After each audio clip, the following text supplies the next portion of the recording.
Okay, this is just a quick video on how to use the resistor lead forming jig that comes with the transistor processor kit.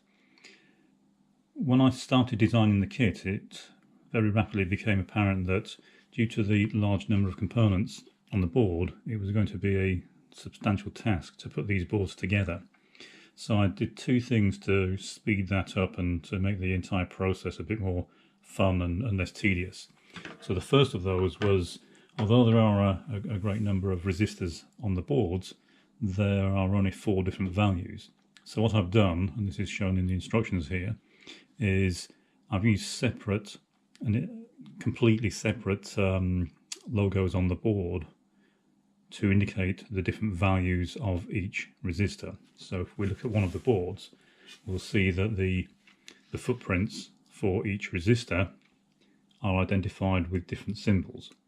And in the instructions, that indicates what the value of resistor that should be fitted to that location. And it means you don't have to keep referring back to the manual or the schematic for information about what particular resistor to fit into which location, because that would be extremely tedious. So this tool was originally developed because I'm working on another project at the moment, which is this is a board off that project, and it's a transistor for transistor duplicate of the Apollo guidance computer. So each module is faithfully reproduced down to each transistor level, and these boards have up to 1,000 transistors and just as many resistors on each board. And it did become impractical trying to assemble those by forming the resistors and their leads individually. Also, because the resistors are 1/8 watt, they're very small, so that makes it even more difficult to handle them.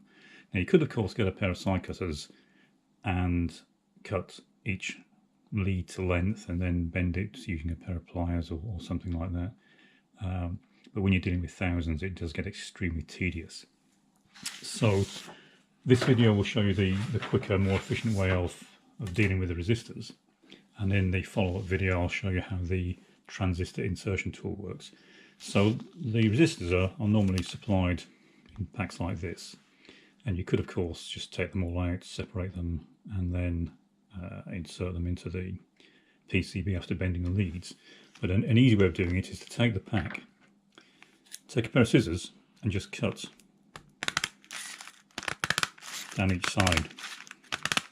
So these are fairly thin leads, so it's quite easy to cut them, and spin the whole thing around, and then do the same thing again. And what it will do is cut all the leads to an appropriate length, but it's obviously, as you can see, extremely quick, easy way to do this. And what you end up with is a whole load of resistors lying on the bench. Now what we need to be able to do is to bend the leads so they will fit into the boards, and that's where the jig comes in. So what you do is you take the resistors and you drop them into the jig, the little slots in the jig, and you can put up to 6 at once in. I'll just put a couple in this time. So they go into the slots.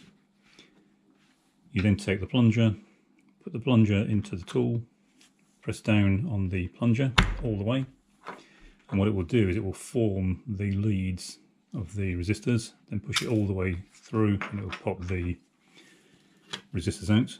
These are then ready to drop straight into the board, and the jig's been arranged and designed so that the leads are exactly the right spacing, so these can just be dropped in without any difficulty whatsoever. You can see they drop straight into the board, and they're exactly, the spacing is exactly right for the boards. That saves a huge amount of time and effort when you come to put the resistors onto the boards, and there could be up to 600 resistors on each board.